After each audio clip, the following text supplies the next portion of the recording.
மச்சான் வாங்கி தந்த மல்லியப்பு அது தானாகத்தான் தந்ததம்மா புல்லரிப்பு.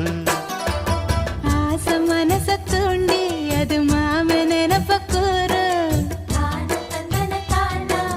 வாச கதவை சாத்தி மெல்ல மறைஞ்சு பார்க்க தோணும். அடி